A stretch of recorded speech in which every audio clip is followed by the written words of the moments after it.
Good afternoon. I'm going to show you today how I cook my St. Louis cut pork spare ribs. I've got two racks here, both St. Louis cut. And the first thing I'm going to need to do is take the membrane off the back. The membrane's pretty easy to take off. So what you want to do is take a butter knife and work your way under the membrane on the back of the rack of ribs. And then once you've got a little bit something to grab onto, grab yourself a paper towel and just kind of start working it back, kind of like you were pulling off a sticker or a label or something like that. Now that I've got the membrane off the back of these ribs, we're ready to go ahead and start putting rubs on. So today, we're gonna do a pretty basic rib. We're doing a little bit of a hot rub. We're gonna do a little bit of just a traditional barbecue rub, and we're using mustard as a binder to get the rub to stick to the back of the ribs and to the front of the ribs. The first thing I'm putting on there is just some yellow mustard, and this is just gonna serve as a binder. So you get a couple strips on the back for each of these, and this will just help the rub to stick to the ribs. Not really gonna get much flavor from the mustard itself, but it will help with the rub sticking. So you're gonna wanna spread that on there. You can use your hands. I prefer to use a spatula personally. And again, this is just gonna help serve as a binder, so you don't need to completely cover it, but just get a thin coat over the back of the ribs. And the first one we're gonna put on is our spicy rub. This is Cosmos Q spicy rub, so we're gonna give it a shot today. And we're putting a couple rubs on. We're just gonna go one layer of each, and we'll get our hot layer on the back. And the other one, and this one I've used many times, is the Killer Hogs The Barbecue Rub. Just gonna go ahead and layer that on top of our hot rub.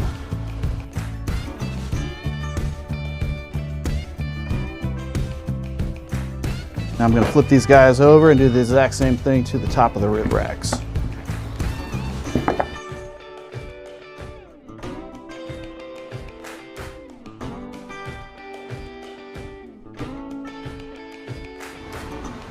So now that we have the rub on the ribs, we're going to go ahead and let that set in for a little bit. And while I'm doing that, I'm going to go ahead and get our smoker up to temperature.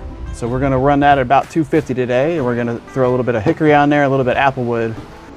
So we're gonna go ahead and get our smoker lit. And what I have is some B&B lump charcoal. That's what we're using today. This is a hickory-based lump charcoal from Texas. It's supposed to be one of the better ones. And I've got some of these Royal Oak tumbleweeds that I'm using to get that lit. All right, so we're gonna go ahead and light our tumbleweed here. All right, we got our smoker up to temperature. It's sitting about 250, and we're ready to get everything assembled. So I'm gonna go ahead and open this thing up. First thing I'm throwing on there are some hickory wood chunks. Gonna lay those right in the middle there.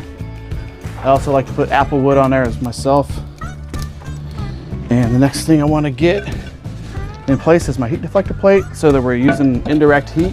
We don't want to cook our ribs over direct heat or else they'll just burn. Next thing in place is going to be a drip pan.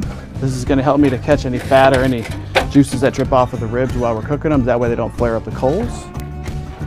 And I'm going to get my grate in place.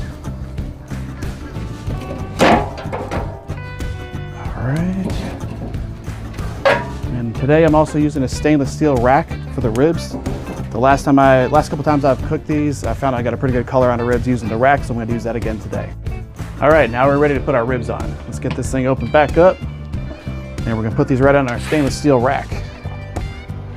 I'll put this one in the back, and I wanna keep the top side facing outward and the bottom bone side facing inward. And I'm gonna give them a little bit of space in between each one of these racks so they're not leaning up against each other too much. So they're drooping down a little bit, but that's okay. We'll check on them, and if we need to adjust them, we'll adjust them. But for now, we wanna get this closed and get them started. All right, we've been on for about an hour and a half. We got the lid up now because I wanna take a look and see if it's getting dried out at all. And I've got a bottle here with water and apple cider vinegar. And it looks like it could use another coat, so I'm gonna go ahead and spray it down. And we just want to kind of keep it moist as it goes through this whole smoking process. Okay, our ribs have been smoked for just over 2 hours. We're ready to take them off the smoker. We're going to get them wrapped in some foil. And the purpose of wrapping them in foil is so that we can go ahead and braise those ribs and get them a little bit more tender while they're going for the next hour or so. First thing I'm going to do is get down a layer of light brown sugar. Spread that out there. Next, I'm putting down margarine. I'm using Parquet margarine. Next, I'm putting down a layer of honey. I like to use a hot honey personally, and this is a local hot honey that I have. You can use any honey you want. And the final thing I'm putting down is barbecue sauce. This is a vinegar-based barbecue sauce. I do like to use a little bit of a thinner barbecue sauce for this process. Now I'm going to grab my ribs, and they're going to be a little bit hot, so I'm putting some gloves on for that part of the process. You don't want to burn your hands pulling them off of there.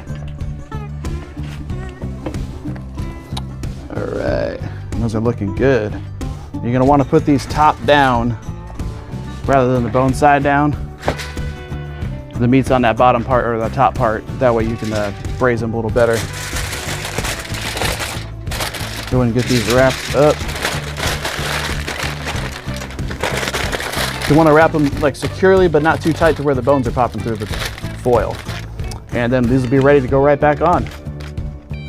Ribs were on the grill for about an hour, and I just took them off. And we're going to open them up here and let them rest.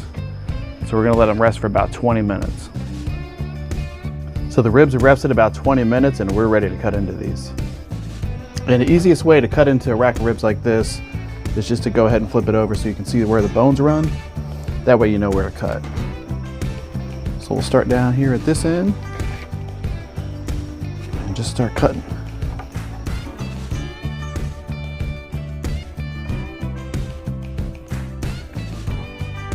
All right, I'm gonna go in for this one right here. And you can see that thing looks delicious. It's still juicy, nice thick piece of rib there. Thanks for stopping by to check out how I make ribs. Now it's time for me to eat.